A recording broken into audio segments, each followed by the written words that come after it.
Hola, muy buenas noches, amigos de la 105.1 FM, Radio Vida. Gracias por estar aquí con nosotros.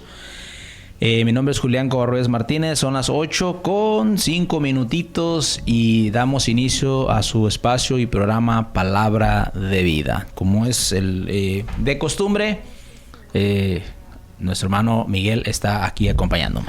Buenas noches, escuchas, un placer y estoy agradecido con Dios de estar aquí con ustedes de nuevo en este interesante tema del sincretismo, para que nos puedan acompañar y para que puedan disfrutarlo en sus casas, donde quiera que estén, en sus trabajos, y puedan gozarse esta noche. Bueno, pues es el tema que estaremos tratando esta noche, es el tema del sincretismo. Creo que este tema está muy ligado al tema que vimos, a la cuestión de la religión en la sociedad, porque pues es parte de la sociedad. El conocer nosotros y nosotros apegarnos a algún grupo, nos vamos a dar cuenta que no hay grupos 100% puros, sino que algunos tienen ciertos sesgos cognitivos de ciertas culturas, de ciertos pensamientos, y que yo creo que ¿sabes qué, Miguel? Yo me gustaría que este tema enfocarlo a la tolerancia. Que debe haber tolerancia entre los individuos que convivimos, que hay una diversificación de seres humanos, que no todos vamos a creer lo mismo y no todos nacimos para creer exactamente lo mismo, pero que tenemos que aprender a llevarnos bien y a respetar a veces las creencias que tienen otras personas. Y también soportar la crítica, porque a veces no soportamos la crítica, y es bueno que alguien me diga a mí, bueno, yo creo que tú estás equivocado en esto, por esto. Y para eso también existen los debates, los diálogos, para poder platicar. Pero yo creo que a este mundo nunca le va a hacer daño un poquito la prudencia y el sentido común como seres humanos. Así es. El sincretismo pretende reconciliar teorías tanto políticas, filosóficas y religiosas. Hoy nos vamos a enfocar un poco más en las cuestiones religiosas, pero como bien lo señala, hermano, la sociedad tiene expresiones distintas que deben de ser respetadas, que se deben de tolerar, porque hay un principio también básico cristiano, ¿no?, donde expresa que no hagas aquello que no te gustaría que te hicieran. Okay. Entonces, sobre esa línea, el sincretismo es parte también de la propia cultura, ¿no? Es parte de la sociedad, de su expresión religiosa. Y el sincretismo ha estado desde que se han creado los sistemas políticos, los sistemas religiosos, los sistemas filosóficos también. Entonces, el sincretismo ya es algo innato del ser humano, y podemos decir que cualquier religión que usted profese, pues no es una religión en el sentido estricto pura, ¿no? Porque la pureza religiosa, así como algunos pretenden llamarlo, pues no existe, ¿no? Porque incluso un cristiano que forme parte de algún grupo en específico, alguna denominación específica, pues tendrá otras expresiones, otra liturgia diferente, ¿no? Entonces, el sincretismo es prácticamente eso, ¿no? Ahora, sí hay una arista, hay una acepción del sincretismo que sí es importante señalarla como algo negativo, porque el sincretismo en su aspecto negativo, pues es una dilución o es una mezcolanza que de alguna manera pues no te lleva a ningún lado. Por poner un ejemplo, ¿no? El hecho de que haya ciertas religiones que se han deteriorando y que han agarrado, digamos, algunas otras teorías religiosas, ¿no? Por ejemplo, encontramos en el Islam que hay dos vertientes, y una con otra pues se van a decir que no son tan puras, ¿no? Pero desde ese aspecto negativo del sincretismo puedo decir, hermano, que no es que tratemos de buscar la pureza de la religión, sino más bien su originalidad, que eso para mí sería algo distinto, ¿no? Hay un aspecto original y primario en cualquier religión, y eso no tendría que ser reconciliado con nada, porque si reconciliamos todo, que digamos que el sincretismo sea la regla primera de todos los sistemas religiosos, pues ahí lo que vamos a encontrar siempre va a ser lo que vamos a no encontrar va a ser una centralidad en el aspecto, en este sentido, de la fe. Y hoy bajo el relato bíblico voy a poner el ejemplo y la ilustración de lo que quiero decir. Sí, ok. Bueno, podríamos hablar, ¿verdad? En la Biblia podríamos encontrar algunos ejemplos del sincretismo, así como para darnos cuenta de nosotros a qué va evocado la cuestión del sincretismo, y que vamos a decirlo que en justa medida y razón no es tan malo. O sea, a veces también no nos podemos espantar de una terminología, porque de repente nacen de ahí, pues de repente grupos muy extremos que completamente pues rechazan, vamos a llamar un poquito la cuestión de la evolución, en el sentido de que pues el cristiano de hoy en día no es el mismo cristiano del primer siglo, no es el mismo. Y una ocasión yo creo cuando estudiaba yo teología, estaba un hermano diciendo, no, es que si no hacemos lo que la Biblia dice exactamente como está ahí, nunca vamos a lograr que el Espíritu Santo y que Dios, que haya una evolución. Y dijo, bueno, entonces haz lo que los cristianos hacían primero, ve y vende tus cosas y dáselo pues a tus líderes, porque la iglesia primitiva hizo eso acto. La iglesia, la Biblia dice que la iglesia primitiva, y ahora se entendía que ellos creían que la venida de Cristo estaba, ¡pum!, ya, a la vuelta. Eso tenemos que entender eso, por qué lo hicieron, ¿sí? Y a lo que se entiende, a ciertas cuestiones teológicas, se entendía que los primeros cristianos creían que Cristo estaba ya prácticamente a la vuelta. Mañana Pablo predicaba como si Cristo iba a venir pasado mañana, o sea, pero y es bueno que se predique con esa pasión acerca de un acto del más hermoso que puede ocurrir en la tierra, que regrese Cristo a la tierra. Pero definitivamente no podemos aplicar ese principio para nuestros tiempos, porque no son los mismos tiempos. Y de repente el querer, obviamente yo mexicano, hacer un sincretismo entre la cultura judía y yo mexicano, va a haber un choque fuerte, va a haber un choque, y es lo que ocurre muchas veces en las congregaciones. Por otro lado, puedo encontrar el extremo negativo, el sincretismo de que de repente hay cristianos o grupos, o no nomás cristianos, vamos a hablar en todos los ámbitos. De repente me ha tocado ver algunos videos. Por ejemplo, un día me tocó ver una hostia que giraba. Hicieron como una tipo iglesia, discoteca, para jalar a los jóvenes. Creo que muchas iglesias usan tipos de sincretismos que yo creo que ahí son los extremos más burdos, para tratar de llevar a las personas a Dios. El problema es que si el sincretismo mundano se come el principio real o verdadero, sustancial, pues lo que va a hacer es que va a crear servidores o creyentes, pues yo creo que muy ludados en la cuestión de la teología o la enseñanza bíblica. Sí, el aspecto entonces negativo, como bien lo decía, es el hecho de diluir el mensaje central. Y fíjese, hermano, quería poner este caso en particular, que es uno de mis pasajes, no voy a decir que favoritos, pero puedo decir que muy interesantes, los que más me interesan, ¿no? Cuando yo he estudiado el Antiguo Testamento, y tiene que ver con la Primera de Reyes, capítulo 12, versículo 28, y dice así: y habiendo tenido consejo, hizo el rey 2 becerros de oro, y dijo al pueblo: bastante habéis subido a Jerusalén, he aquí tus dioses, oh Israel, los cuales te hice subir de la tierra de Egipto. Es interesante esto, hermano, y quisiera construirlo rápidamente. Este rey era Jeroboam. Sabemos bien que el pueblo de Israel, de las 12 tribus, se dividió en dos, ¿no? El reino del norte, que es el reino de Israel, y el reino del sur, que es el reino de Judá. Pues la capital del reino de Israel y eventualmente o posteriormente el reino de Judá, pues era Jerusalén. Jerusalén tenía como capital pues una preeminencia política, religiosa, económica, en todos los sentidos era pues grandiosa, ¿no? Pero el reino de Israel, a pesar de que tenía más territorio, no poseía esta capital. Entonces, ¿qué hizo Jeroboam? Al momento de que ellos se dividen, de que Roboam se queda en la parte del sur, que de hecho, dicho sea de paso, no se dividen por el hostigamiento de Roboam en cuanto a impuestos. O sea, ya se venía cocinando el hecho de que el reino del norte quería dividirse porque veían que el reino del sur, como todo sistema político, ¿no?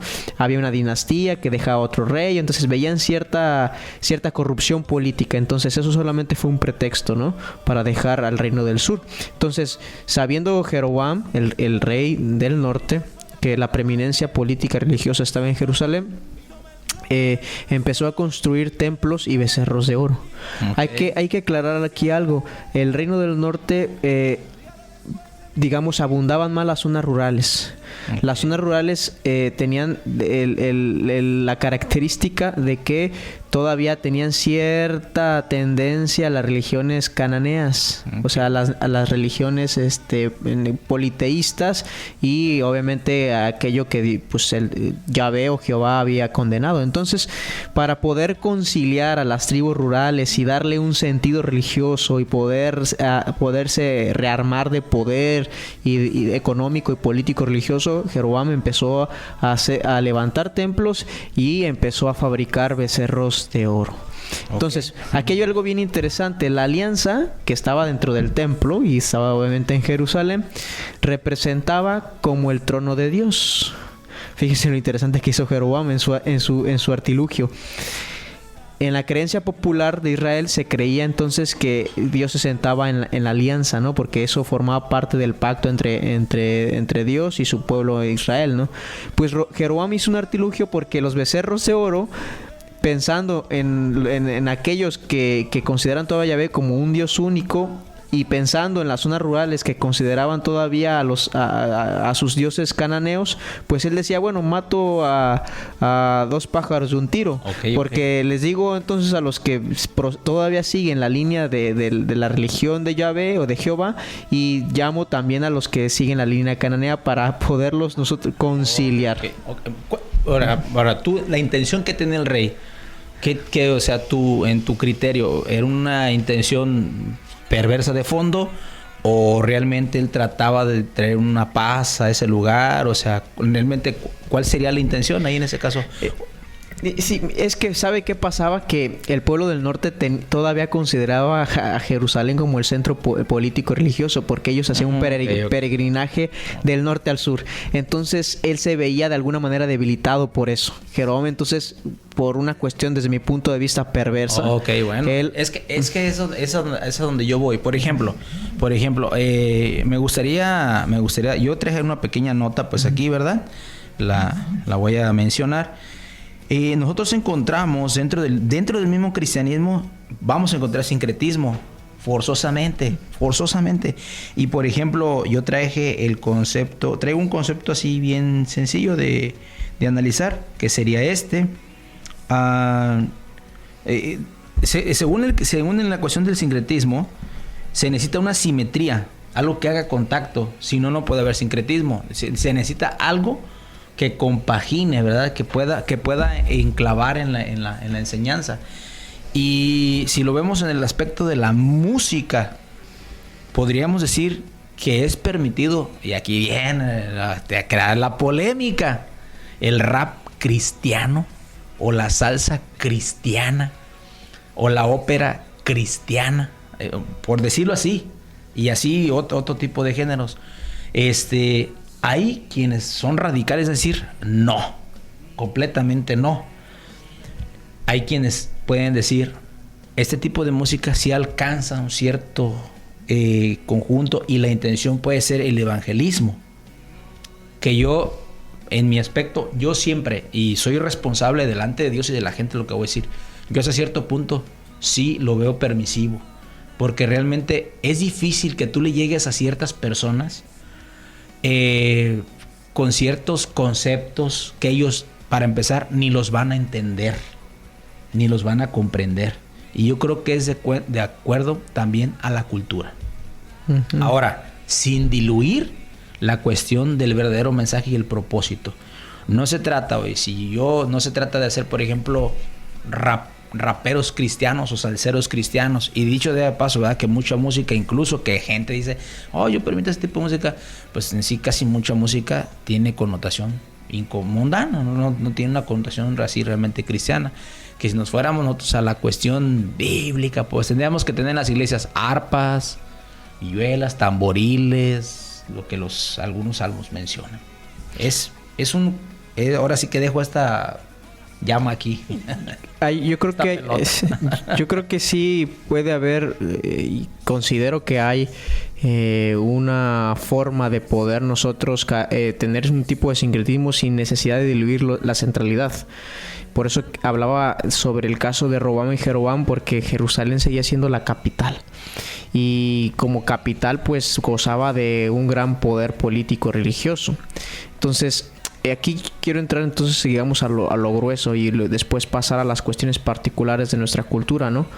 Yo creo que había elementos de originalidad en el sentido de que había Dios revelado un aspecto central del culto a Yahvé o del culto a sí mismo, que era la invisibilidad de su ser. Porque esto es, miren hermanos, escuchas, Israel tenía 3 principios celosísimos extremadamente. Un único Dios, un monoteísmo no revolucionario, sino un monoteísmo totalmente radical o originalista. Es el primer principio. El segundo era el templo y el tercero era el Arca de la Alianza. La religión y la tradición israelita giraba en torno a estos 3 principios elementales. ¿Por qué? Porque obviamente el único Dios es la exclusividad del Dios Todopoderoso, el que está por encima de todas las cosas. La invisibilidad de este Dios, es decir, que no se le puede comparar con nada ni con nadie. Dios no se le puede hacer por eso una figura, por eso no se le puede hacer una estatua, por eso no se le puede hacer ninguna representación, porque no hay manera de hacerlo, porque está por encima de la creación. Y el tercer elemento... De hecho, te rompo, hermano, de hecho, en los mandamientos, Éxodo 20 está, no te harás imagen. Entonces lo que podemos denotar que hay cosas que en definitiva no voy a usar este término, no sé si esté bien dicho, no puede haber pues sincretismo en algunas áreas, completamente, cabalmente no. Y de hecho, me acuerdo, bueno, voy a corregir 4 principios, porque el tercero es el templo. El templo representaba era la vía por la cual Dios bajaba y se mostraba al pueblo, ¿no? De hecho, toda la tradición sacerdotal, ¿no? En cuanto al sacrificio, en cuanto a los días de fiesta de expiación, giraban en torno al templo. Ese era el tercer elemento. El cuarto elemento era la alianza. La alianza, el arco de la alianza era donde guardaban las tablillas. Las tablillas en las que Dios inicia el pacto con su pueblo y le muestra las normas que debe de seguir. Esos 4 principios eran imprescindibles para poder nosotros tener una adoración a Yahvé, o los israelitas tener una adoración digna a Yahvé. Ahora, ¿qué pasa? Que Jeroboam rompió con los 4 principios. O sea, su sincretismo, al final de cuentas, su sincretismo produjo la dilución, o se diluyó la centralidad del mensaje, que eran esos 4 principios donde giraba en torno a la religión israelita, ¿no? ¿Qué pasó? Porque Jeroboam inició un becerro de oro asemejando a los dioses cananeos para las zonas rurales. El segundo es que no tienen templo, el templo donde Dios reposa su gloria. El tercero era de que pues se perdía el arca de la alianza, no había esa arca de la alianza que simbolizaba el pacto que Dios tenía con su pueblo, ¿no? Entonces, y obviamente la multiforme o el panteón politeísta de los cananeos y de las zonas rurales. Entonces, Roboam diluyó por prácticamente la religión. Ahora, aquí viene lo interesante y esto lo vamos a desarrollar después, hermano. ¿Cuál sería entonces la centralidad del cristianismo para que no se diluya la centralidad del lo dejamos para después del corte y seguimos avanzando con el tema. El tema creo que es un tema de verdad actual y seguirá siendo actual, porque según estaba yo estudiando la cuestión estaba mirando algunas cuestiones de los que estudian esta cuestión de la sociedad, politólogos. El sincretismo es algo que no se va a poder parar. Evoluciona, va cambiando. Así como una cultura llega, otra cultura se come a otra cultura. Pero la intención supuestamente del sincretismo es que realmente sí tiene la intención una de prevalecer sobre la otra. Claro. Si no al 100%, pero sí tiene la intención de decir, yo voy imponerte pues su manera de pensar a través del símbolo, a través del ritual, a través de cultura, pero seguimos hablando. Es que no podemos parar. Bueno, vamos a un corte comercial. Antes de irnos, quiero mandar saludos a toda la gente que nos escucha, a la gente que van en las combis, van en los taxis, a esas amas de casa que ya están haciendo la cena y que de verdad se toman el tiempo para escucharnos, aquellas personas que están escuchando a través del móvil y una bocina en su carro ahorita yendo a su casa. De verdad no se despegue este tema buenísimo para que usted lo disfrute y lo traemos pues para usted, y siempre deseando que abriendo la palabra de Dios, el consejo acá usted del otro lado, sabrá el corazón y la mente de Dios. En un momento más regresamos. Ya regresamos, no dejamos de hablar aquí, de estar participando. Gracias a esos que están conectados con nosotros aquí a través del Facebook. De verdad, se los agradecemos y compartan, pónganle un like y compartan para que lleguemos a más personas. Estamos hablando acerca del sincretismo, de cómo, ¿verdad?, lo riesgoso y lo peligroso que puede ser. Tampoco podemos rechazarlo por completo porque es imposible que nosotros no entendamos que en el tiempo que nosotros vivimos no viven ni las mismas personas, no estamos en la era medieval ya, no estamos en el oscurantismo, estamos en un modernismo, un posmodernismo. Entonces hacíamos la acción de esto. ¿Cómo hacía, por ejemplo, cómo se capacitaban los cristianos de la primera era?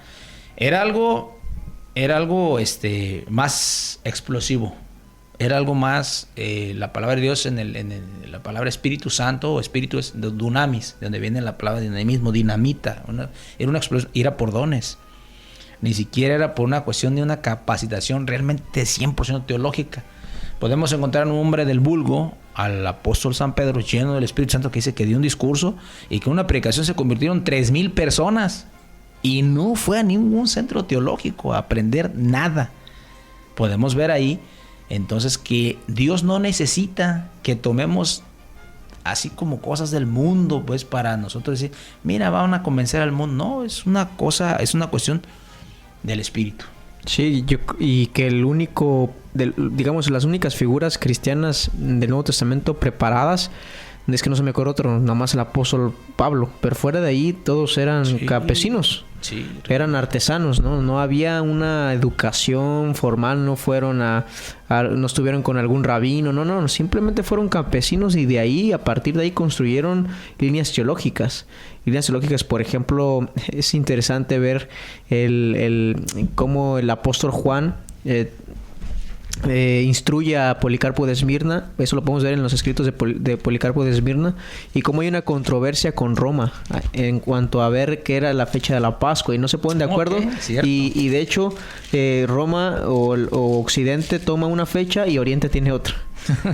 Entonces ahí vemos que había una diferencia entre ambos, y ambos tenían el mismo poder, ¿no? ¿Cuál es el trasfondo? Una disputa política, territorial. Sí, ok, pero también una cosa bien importante. ¿Cuántas fechas están datadas en cuestiones que se celebraba a algún pagano, pero querían meter a un cristiano ahí para hacer ese sincretismo? Por ejemplo, en la portada del programa de hoy, que compartimos en el Facebook, está la imagen arriba de la Virgen María, o lo que se cree que es la Virgen, y debajo está una imagen que es Tonantzin. Entonces, cuando nosotros hablamos mira, si tú te metes, por ejemplo, a YouTube, sincretismo en la conquista española, vas a encontrar el montón de sincretismos que tuvo que hacer el Imperio Español para poder doblegar a los indígenas, a nuestros antepasados. Y el sincretismo más poderoso, más fuerte que usó fue María, a través de lo que es Tonantzin. Los indios reverenciaban a Tonantzin, o sea, tenían una predilección más que por otro. Y de repente, pues, se hace ese sincretismo de la figura de María o de Miriam, la Virgen Miriam, con lo que es Tonantzin. Y ahí fue donde pues prácticamente doblaron las manitas la mayoría. Pero Roma tuvo que usar, pero España, así que España, porque fueron los españoles, la conquista española, tuvo, aunque fue el catolicismo romano, tuvo que usar del sincretismo para poder meterse y llegar al doblegamiento de lo que ellos querían hacer. Sí, que sí es muy importante señalar que fue el imperio el español, ¿no? Que llegó a estas tierras y quiso conquistar a través de ese sincretismo. Porque, miren, y esta es una cuestión que yo quisiera señalar, ¿no? Importante. Bien sabemos que el sincretismo no necesariamente puede ser algo perverso, porque yo no encuentro más allá de entrar a un debate con los legalistas, pero imaginemos que lo más probable es que el 25 de diciembre no haya nacido Jesucristo. Okay. Por cuestiones de climatología y otras cosas, ¿no? Eso en primera instancia. No sé 25, pero lo hemos usado. Y todos los cristianos de Occidente lo festejamos. Pero es que tú estás festejando a Tamuz. Pero creo que en ese sentido, hermano, para mí no es trascendente, porque hablaba sobre sobre la referencia de Jeroboam con el pueblo de Israel del Norte. Hay centralidades que obviamente no se deben de perder. Miren, quiero contar esto aquí tenemos un público obviamente muy culto, y para poderlos para poder dimensionar esta temática. Alguna vez fui en el Día de Muertos a Pátzcuaro. Se estaban dando una serie de conferencias de una doctora en antropología respecto a cómo se iban perdiendo las costumbres de los pueblos originarios en la zona de Pátzcuaro, y cómo iban evolucionando por muchos factores. Pero yo le hice una pregunta porque yo veía multiformas diversas, digamos, de expresar el Día de los Muertos, pero le decía qué es lo que sustenta eso, o sea, cuál es el punto en común en ambos, porque a mí me interesaba más el soporte epistemológico, el soporte cosmovisional, ¿no? De que que de alguna manera que soportaba todas esas expresiones. Me dijo: la agricultura del maíz. Ok, ahí está. Y porque la problemática era que se estaban perdiendo. ¿Por qué? ¿Por qué se estaba perdiendo? Porque se estaba perdiendo ya la cuestión del cultivo del maíz, por la inmigración, por cuestiones de industrialización, etcétera. Entonces hay un punto central que, por más que seamos sincretistas, no podemos perder, porque si no se nos diluye, puede ser cualquier cosa. Porque esa era mi pregunta, una preocupación. Ok, me dice de tantas expresiones, pero ¿qué es lo que los mantiene? ¿Qué esas expresiones, qué es lo que los mantiene unidos y soportados? Pues me dijo: la agricultura del maíz. Entonces en el cristianismo también hay un soporte, y ahorita vamos a saber cuál es ese soporte. Okay. Hay una escena en el Antiguo Testamento, en el libro Levítico, el pecado de Nadab y Abiú, que eran hijos de Aarón, donde ellos, Dios había mandado a Moisés quemar incienso de un cierto aspecto, y por eso yo quería decir que los extremos son definitivamente malos, hermano. Tiene que haber un equilibrio. Nosotros no somos israelitas, pero sí podemos ver el carácter de Dios en lo que Dios dice. Cuando Dios dice algo muy puntual, no le busquemos ahí sincretismo, porque son cosas muy claras y muy concretas. Y vemos un Dios airado, porque dice: Nadab y hijos de Aarón tomaron cada uno su incensario y pusieron ellos fuego, sobre el cual pusieron incienso, y ofrecieron delante de Jehová fuego extraño, que él nunca les mandó. Y salió fuego delante de Jehová y los quemó, y murieron delante de Jehová. Entonces dijo Moisés a Aarón: esto es lo que habló Jehová diciendo: en los que a mí se acercan me santificaré, y en mi presencia en todo el pueblo seré glorificado. Y Aarón cayó. Y llamó Moisés a Misael y a Elzafán, hijos de Uziel, tío de Aarón, y les dijo: acercaos y sacad de vuestros hermanos y delante del santuario fuera del campamento. Y ellos se acercaron y los sacaron en las túnicas fuera del campamento, como dijo Moisés. Entonces Moisés dijo a Aarón y a Eleazar y a Itamar los hijos: no descubráis vuestras cabezas, ni rasguéis vuestros vestidos en señal de duelo, para que no muráis, ni se levante la ira sobre la congregación. O sea, ahí ni siquiera debemos de defender ciertos sincretismos, ni son indefendibles. Y hay muchas veces que queremos encontrar una cierta lógica, cosas que se hacen a veces dentro de las congregaciones. Hay cosas que no son defendibles, son indefendibles por donde nosotros le podamos buscar. A veces, ¿qué dice ahí? Aarón cayó. A veces hay que callar nada más, hay que esperar. también no podemos volvernos locos de que esto te va a llevar al infierno. Y si haces eso, o sea, de repente, ese es el peligro del sincretismo. De repente las personas, decía hace rato nuestro hermano Ismael, la cuestión del legalismo.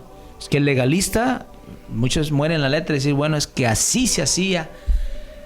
Y hay cosas que definitivamente sí podemos nosotros, en la manera de cómo llevar el mensaje. Puede haber un cambio, puede haber un sincretismo. Ya mencioné un poquito la cuestión de aquellos, y lo digo, dicho sea de paso, yo me convertí al cristianismo entre el 99 y 2000. Yo me bauticé en 2000, casi 2001, y me acuerdo que estaba mucho en moda el disco de Vico Sí. Yo me alimenté con los cantos de Vico Sí, con aquel que había muerto. Así que la experiencia que tienes de manera personal no tiene nada que ver. Ahora, no soy fanático de Vico Sí, ya, es más, el gusto de Vico Sí, pues ya se me fue de repente. A veces pongo una canción ahí en mi celular, de repente. Pero el tema de aquel que había muerto, no sé si Ismael lo quiera poner al ratito, para que no se vayan a... Ay, el hermano pastor rapero. No es eso, es que al final de cuentas, el tema de lo que habla, el tema de aquel que había muerto, habla de una persona que estaba totalmente destruida, y cuánta gente podemos esta noche, y que si tú llegas y le dices, oye, Cristo te puede dar vida, quizá no pueden entender esas palabras, pero sí escuchar a través de una música que él escucha y decir y reflexionar, mira, esta persona me aclara lo que no pude entender de esta manera, ¿sí? Ahora sí que eso lo hago a título personal, soy responsable de lo que hablo delante de Dios, y hasta la fecha reafirmo. Si hay un joven que se le hace difícil entender, por ejemplo, hermano, la cuestión de la patrística, es más, hay pastores que ni entienden ni entendemos, vamos a decirlo así. Y a veces con algo tan sencillo podemos ser salvos, con algo tan sencillo, ¿sí? Sin meternos a tanto enredo. Y sin embargo podemos hablar que estos temas también nos podemos llevar al concepto normalizar, ¿sí? Yo me alimenté con los cantos bíblicos, aquel que había muerto, el famoso Tony Presidio, dándote vida, es un temazazo el de dándote vida. Habla del testimonio de él cuando sufrió una sobredosis, cómo tuvo una experiencia casi muerte y cómo Dios lo pudo levantar. Entonces, por eso yo digo que ahí, cuando es para llevar el mensaje sin diluirlo, no me parece algo incorrecto el sincretismo. Yo soy responsable de lo que yo digo, así lo pienso. Sí, y para construir la proposición de decir cuál es aquello que sustenta, porque ciertamente el sincretismo pues no lo podemos desprender, pero como habíamos dicho del cultivo, de la agricultura del maíz, ¿no? Es lo que sustenta. Para mí lo sustenta Jesucristo. Y la catolicidad, que es la universalidad de la iglesia, se sustenta por Jesús, no se sustenta de cómo hagas tu eclesiología, no cómo hagas tu teología, tengas conocimientos patrísticos medievales o no, se trata de Jesucristo. Fíjense que esos 4 principios judíos podemos hacer una construcción teológica neotestamentaria de eso. La invisibilidad de Dios. Jesucristo muestra exactamente la invisibilidad de Dios en toda expresión, como dice Hebreos capítulo 1, ¿no? Ahí el primer principio. El segundo principio, el único Dios. Jesucristo es el único Salvador, como lo dice el Nuevo Testamento. El arca de la alianza que representa el pacto que Dios hace con los hombres. Bueno, ese pacto Dios lo hace a través de Jesucristo ahora. Y por último, el templo. Jerusalén no era tan importante por el territorio en sí, por la zona geográfica en sí. Era importante porque estaba el templo y estaba el arca de la alianza. Jesucristo entonces es el templo porque su cuerpo es el templo donde todos los sacerdotes ahora que somos todos los creyentes giramos en torno a él, donde desciende la gloria de Dios y donde se muestra su invisibilidad. Esos son 4 principios de construcción neotestamentario del Nuevo Testamento en el que todo se debe de basar, y a partir de ahí, hermanos, el que me escucha, a partir de ahí, si giramos en torno a esos principios, nosotros podemos tener diversidad en cuanto a las concepciones de cómo queremos expresar esos principios. Algunos a lo mejor van a danzar, ¿no? Okay. Otros van a simplemente recitar himnos o aplaudir. Otros van a buscar más el encuentro con el Espíritu Santo. Otros van a ser mucho más tenaces en cuanto a la interpretación de las Escrituras, etcétera. Pero todo tiene que girar en torno ahí, porque Jesucristo es el Salvador universal, es decir, está abierto a todos. Eso es lo que nos va a mantener, nos va a mantener en terreno sólido, como bien dice la Escritura. Él es la roca en donde todo se sostiene. Por eso esos debates que son buenos, que son muy buenos, hermanos, ¿no? El hecho de decir, por ejemplo, la eclesiología, no es que debe de haber obispo, o cualquier tema, ¿no? Escatología, no es que Jesús viene en 1000 años, o los 1000 años ya pasaron, o los 1000 años van a pasar, etcétera. Todos esos temas pueden darse, por supuesto, y pueden incluso tener cierta relación con otras teorías, etcétera, ¿no? Eso puede darse, no necesariamente debe ser malo. Lo que es, desde mi punto de vista, perverso es querer imponer esa visión a todos. Estoy totalmente de acuerdo. Pero obviamente, si no tienes esos 4 principios cristológicos, y en cuanto a su humanidad y su divinidad y su suficiencia en cuanto a la redención y en cuanto a la salvación, pues entonces no hay en qué sostenerse, y sería ahora sí que cualquier cosa menos cristianismo. Hay cristianos, algunos se consideran iconoclastas, otros se consideran en la cuestión de que nosotros usamos, por ejemplo, la pedagogía, usamos imágenes en nuestras escuelas dominicales para enseñar a los niños. Uh-huh. Pues en aquel entonces no había ese tipo de pedagogía. O sea, ¿cómo enseñaban en las catacumbas a los niños la doctrina, los primeros cristianos? ¿Me explico? Y nosotros adoptamos la cuestión educacional, la que se empezó a mostrar. O sea, no nos debemos espantar, porque a veces hay gente que el legalista quiere a fuerzas, y sin darse cuenta, hasta la ropa que trae ni siquiera concuerda con porque la cuestión de la ley era bien tan estricta que incluso no tenías que usar hasta ciertos hilos para hacer ciertas ropas. Y aquel que está acusando con un dedo se está señalando con 3, 4 sin darse cuenta realmente. Entonces yo creo que por eso decía al principio del programa, que este programa, yo creo que este espacio o este lo enfoquemos a la tolerancia, que no todos van a creer como otros creemos, y que si alguna persona, yo lo digo, o sea, pues al principio yo llegué a una iglesia bautista, sinceramente no les entendía, es la realidad, y como les digo, me prestaban el cassette, yo alcancé de la época del cassette todavía, ahora, y ahí te pones el de Vico, sí, y yo me pasaba escuchándolo todo el día. Y pregúntame si ahorita quiero escucharte el rap. No lo soporto, hermano. Creces, te estableces, o te gusta maduras, te gusta otra cosa, te empieza a llamar más atención la escatología, diferentes ramas, van cambiando las personas. ¿Por qué? Mientras la vayan enfocando a Cristo, como dices, porque al fin de cuentas la iglesia a mí no me estaba enseñando a robar, ni a matar, ni a empujar, sino me estaba enseñando a amar a mi Señor, amar al Padre por medio del Señor Jesucristo. Y yo quiero usar este ejemplo. Por ejemplo, si queremos encontrar a cierta persona que llegó a usar el sincretismo para poder predicar, San Pablo lo hizo, Por ejemplo, San Pablo cuando cita dos poetas griegos, ¿sí? A Epimenides, y el otro no lo tengo, pero Epimenides cuando dice, vuestros propios profetas dijo de esta manera. O sea, ¿sí me explico? Pablo usó el sincretismo, Pablo llegó a usar mezclar, conciliarlo, ¿sí?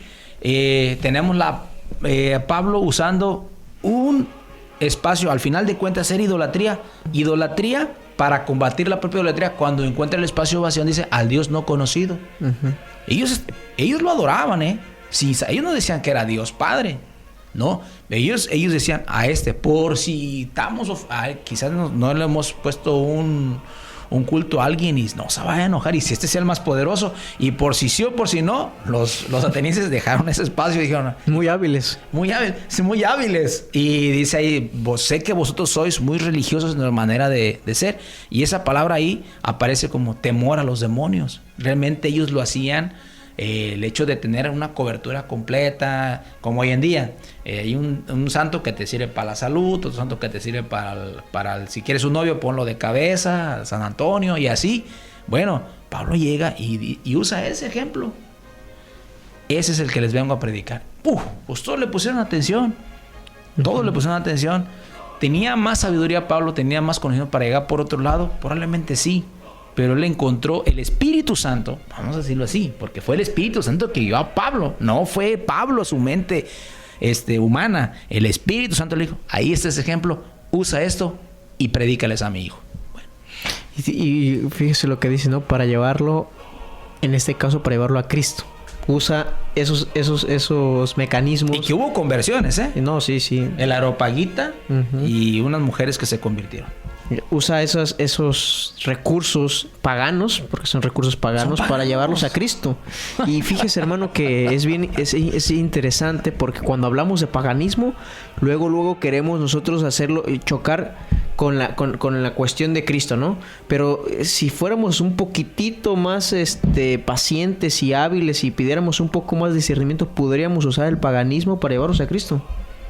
Sí, o sea, la adoración a la naturaleza. Uno podría decir, se me ocurre, ¿no? Un monólogo, ¿no? El hecho de decir, la naturaleza que, pues, sabes que la naturaleza por eso es Dios, porque está en todos lados. Ok, es Dios, pero ¿tiene alguna conciencia esa naturaleza que te pueda hablar? No, pues no, porque... Y hay formas de irlos llevando. Y aclaro. Y por eso decía acerca de los extremos. Por ejemplo, bueno, entonces vamos a hacer, en vez de una discoteca, vamos a hacer una cristoteca. Bueno, hay extremos. Yo lo digo en cuestión de responsabilidad. Si es para llevar a las personas realmente a Cristo, si es para solamente entretenerlos y congeniar con el mundo, tache por completo. O porque yo siento que no jalo tanta gente y... Bueno, creo que esa es una cuestión de vanidad. Y solamente Dios conoce los corazones. Así que yo hago lo que ahora sí que Aarón hizo. Dice Aarón, se cayó al ver la situación con sus hijos. No. Y todavía Moisés dice, y no quiero que llores. Quiero que estés bien ahí, calmado, tranquilo, ¿verdad? Entonces, podemos encontrar esta riqueza de que sí se puede. Nosotros estamos, la radio, podemos llamar, hay radio cristiana, hay radio, la radio es radio. La radio es para comunicar, es para hablar, es para decir algo. La radio es radio. Y qué bueno que existan radios que dejen que le expresen a la gente y que vengan a hablar cosas inteligentes, cosas que edifiquen al pueblo, que la hagan más sabio a la juventud. Se está pidiendo... Ve los shows de ahorita de este payasete brincos de una basura, todo eso, es una cochinada. Todo y así está nuestra sociedad. Tristemente es una cuestión, de verdad, da tristeza. Y que si estos micrófonos se siguen prestando, bueno, hacerlo con manera responsable. Sí, me quedé pensando sobre muchas mujeres como... Saludos a Brincos Diarios, Cristo te ama, no estoy enojado. Como muchas mujeres ya dejaron esa costumbre, hermano, de poner a San Antonio de cabeza. ¿Se fija? Antes era muy común, pero se ha secularizado tanto la cultura y la sociedad que ya no hay cabida para las cuestiones trascendentales. Que obviamente se está a discutir y a debatir esa costumbre, obviamente, pero yo lo que quiero recalcar es el hecho de que se ha perdido eso por la secularización, por el hecho de decir que la religión ya no importa. No, la religión sigue importando porque es lo que le da trascendencia al ser humano, ¿no? Es lo que le da la capacidad de trascender su propio cuerpo o su propia materialidad. Y se va perdiendo. Entonces, el sincretismo, básicamente, tendríamos que tratarlo con pinzas. La primera acepción sería que, por más sincretista que seas, debe de haber algo que solidifique, que pueda soportar, porque si no, puede ser cualquier otra cosa, ¿no? Que no pierda su identidad, que no se diluya en la mezcolanza, en primera instancia, ¿no? Y lo segundo, para los legalistas, pues que los tiempos cambian. Entonces, mientras no se pierda la centralidad, en este caso la centralidad de lo que creemos, pues se pueden usar bastantes recursos. Sí, porque aquí hay una cosa, aquí hay una cuestión, y lo mencionaste hace un momentito, ¿verdad? Hablamos del sincretismo. Para que exista el sincretismo tiene que haber necesariamente una simetría para poder que haya esos dos contactos. Cultura, religión, cultura, etcétera. formas de muchas personas que adoptaron formas de cómo hablaban los políticos para predicar. Ujú. ¿Sí?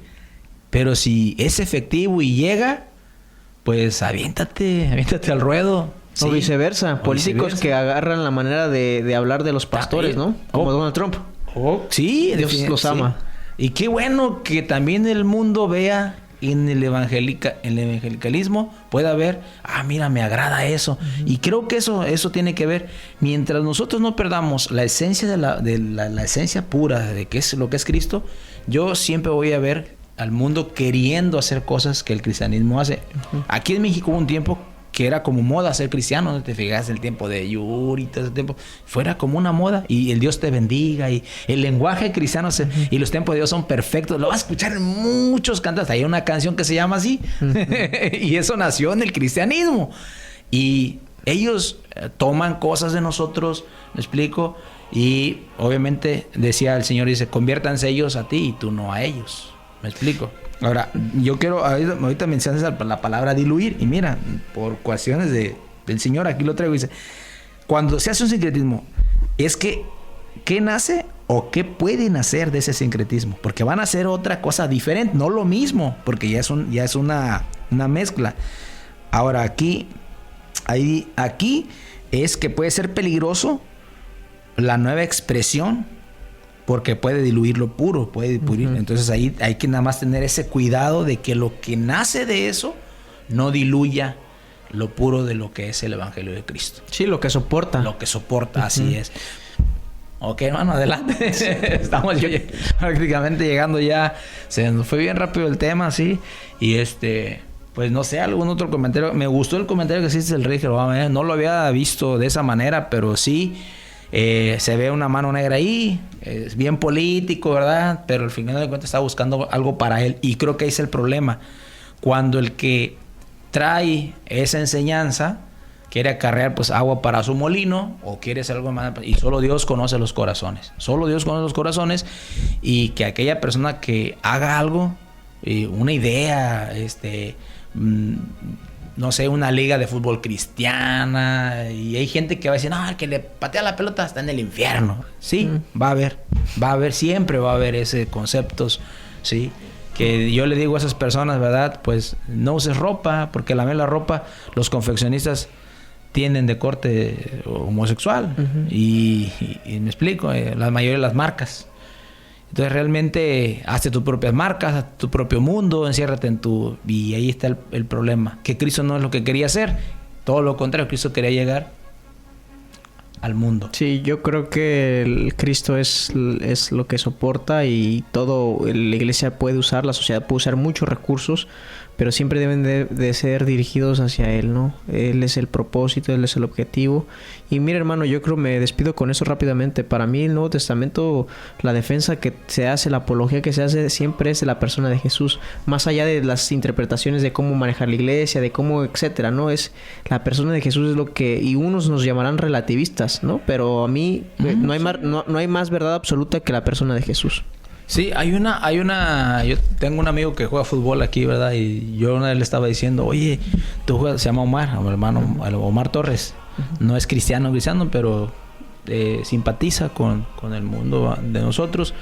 Y yo le decía, te voy a mandar una playera que diga aquí Jesucristo. ¿Sí la enseñarías? Sí, pastor.